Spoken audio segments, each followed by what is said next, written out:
Salut, je suis Keba Abdoulaye Diédhiou, formateur au cabinet Kassouma et Création Consulting Projet, K2CP. Aujourd'hui, nous allons chercher à comprendre ce qui suit. Le recrutement du personnel, la procédure de recrutement, c'est-à-dire réception et étude de la demande, étude des caractéristiques de l'emploi à pourvoir, recherche de candidature, sélection, lettre-réponse aux candidats. Nous verrons aussi la gestion des rémunérations, la promotion du personnel et la gestion des carrières. Et là, nous verrons la promotion du personnel, la gestion des carrières, la formation du personnel et les relations humaines dans l'entreprise. Jusqu'avant, n'hésitez pas à mettre un gros pouce pour montrer que cette formation vous plaît. Abonnez-vous et likez cette vidéo pour permettre à beaucoup de personnes à bénéficier du contenu de cette formation.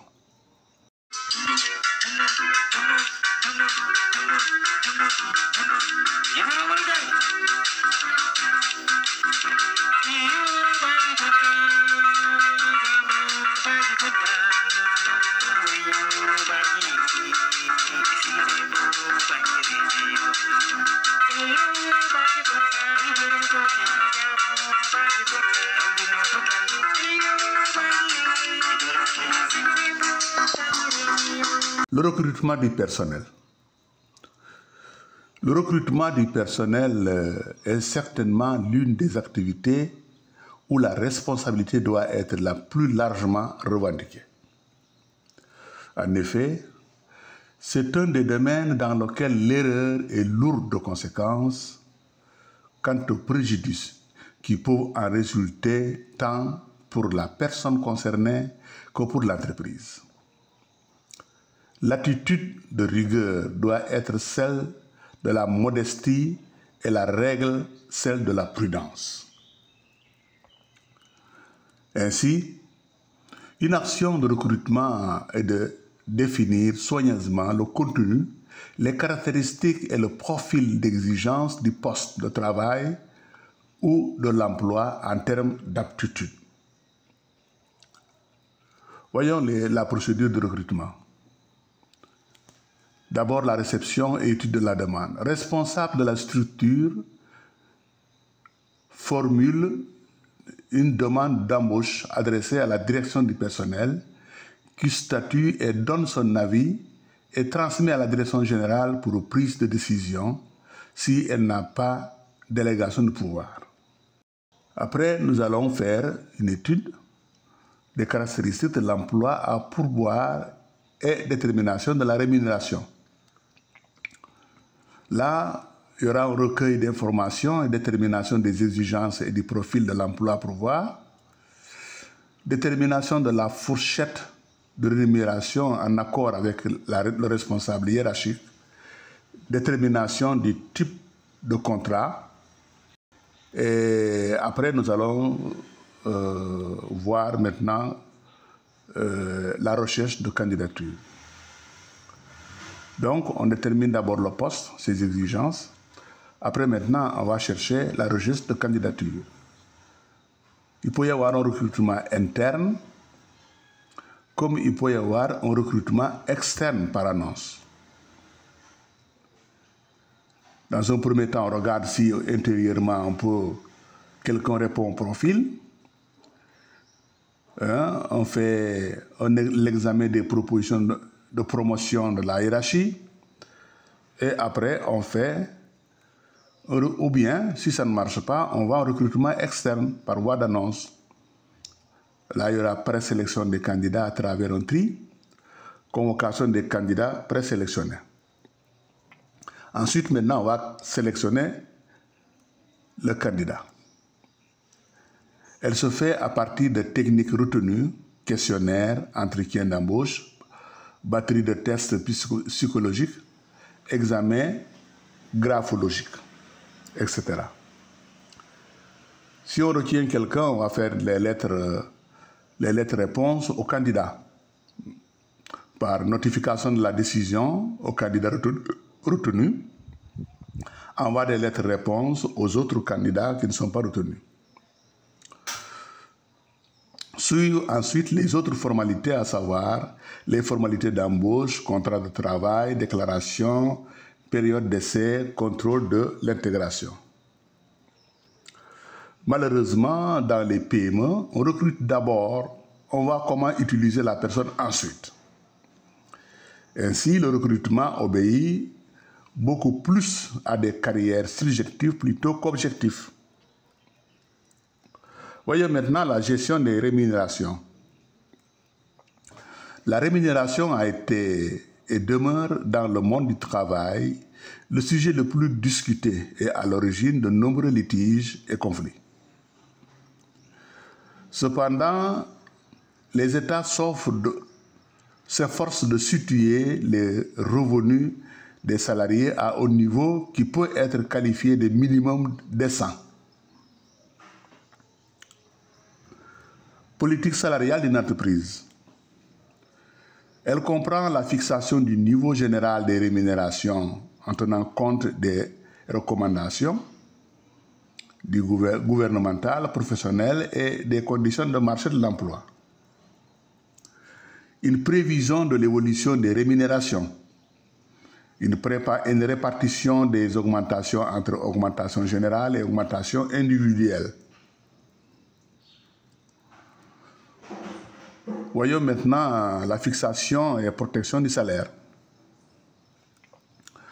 La fixation des salaires est soumise au respect des obligations légales, des dispositions conventionnelles et contractuelles. Le SMIC, salaire minimum interprofessionnel garanti, c'est un minimum, le SMIC donc, est fixé par l'État en accord avec les partenaires sociaux, travailleurs et employés. Les salaires minimaux hiérarchiques qui sont fixés par la convention collective, déterminés par rapport aux qualifications professionnelles. Voyons maintenant la promotion du personnel et la gestion des carrières. D'abord, promotion du personnel. Passage d'un poste de travail à un autre poste de travail, à un autre poste de niveau hiérarchique supérieur, c'est ça une promotion. Elle peut également concerner les augmentations de salaire pour un employé. La promotion au coup par coup ou la promotion organisée. C'est ça les deux politiques de promotion. Il faudra également distinguer 4 types de promotion. La promotion dans la catégorie, la promotion de catégorie, la promotion de salariés et la promotion collective. Voyons maintenant la gestion des carrières. Une carrière dans une entreprise, c'est avant tout une succession d'affectations à des postes de travail. Gérer les carrières, c'est prendre en compte à la fois, pour le présent et pour le futur, les besoins de l'entreprise et les besoins exprimés par chaque salarié dans les domaines de l'affectation à un poste, de la place au sein de la pyramide hiérarchique. La gestion des carrières implique aussi un système d'appréciation permettant de réunir les informations nécessaires pour construire les différents programmes, promotion, rémunération, formation, etc. et asseoir les décisions concernant les carrières des membres du personnel. Le système d'appréciation a pour but d'analyser la situation présente dans le poste auquel en prenant en compte l'efficacité, les connaissances, les méthodes de travail et la personnalité. De situer les capacités, les aptitudes actuelles et futures, et donc d'évaluer le potentiel probable dérivé de la courbe de performance. Le système de notation y est fondamental. En effet, il permet au chef direct de noter un employé. Cette notation est revue par le supérieur au second degré. La formule de notation subdivise l'appréciation en ses différents aspects. Résultat dans le poste, orientation, appréciation du potentiel, perspective de développement personnel. Les critères retenus sont évalués sur une échelle allant de A à F. A. Performance exceptionnelle du poste. B. Performance supérieure aux besoins du poste. C. Performance correspondant pleinement aux besoins du poste. D. Performance acceptable qui toutefois nécessite une amélioration sur un ou plusieurs points essentiels. E. Performance insuffisante et inférieure aux besoins du poste. Pas assez d'ancienneté dans la fonction ou autres facteurs pour être apprécié. Le but est de faire découvrir aux subordonnés ses points faibles et de déclencher une volonté d'amélioration. Satisfaire le désir normal d'un collaborateur de savoir ce qu'on pense de son travail. Permettre à l'intéressé d'exprimer librement son opinion sur ses aptitudes, ses difficultés et ses aspirations.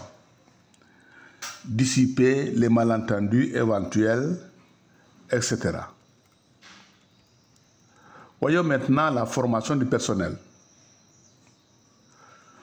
Le développement des entreprises passe obligatoirement par le développement des hommes. Les obligations en matière de formation doivent être ressenties comme un facteur positif de développement, d'expansion, de prospérité au service et au profit de l'entreprise et des hommes qui la composent. Dans un monde où les mutations technologiques et l'environnement économique exercent de manière inexorable un ensemble de pressions sur la vie et le fonctionnement des entreprises, ces dernières doivent non seulement faire face, mais être constamment prêtes à assumer le changement sous forme d'innovation, de reconversion partielle ou totale des activités, de restructuration, de lancement de produits nouveaux, de modification des systèmes d'organisation, d'implantation et de mise en œuvre de procédés et d'équipements. Les qualités maîtresses et vitales de toute entreprise et des hommes qu'elle inclut sont celles de l'anticipation, de l'adaptation et de l'innovation. Voyons maintenant les relations humaines dans l'entreprise. Quelles relations humaines faut-il installer dans l'entreprise? L'entreprise vaut essentiellement par les hommes qui la composent et par l'utilisation harmonieuse des compétences de ceux-ci.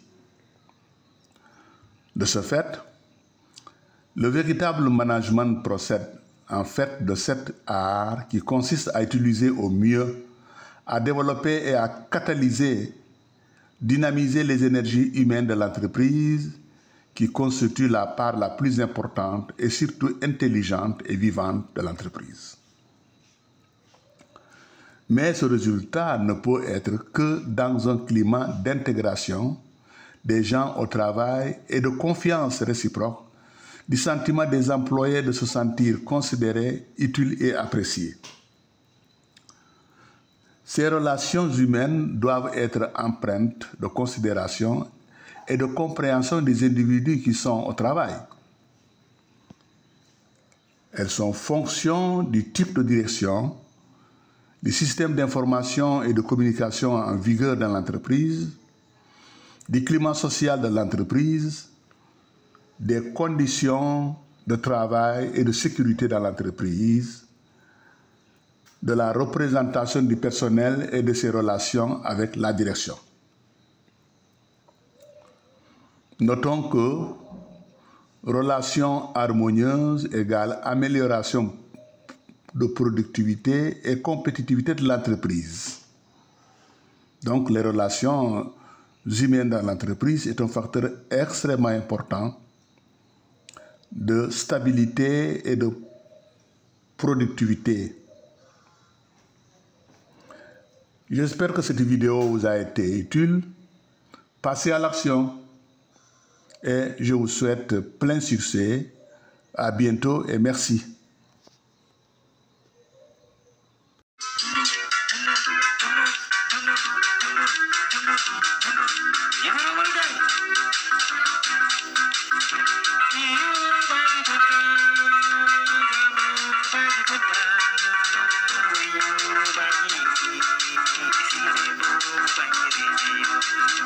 Thank you.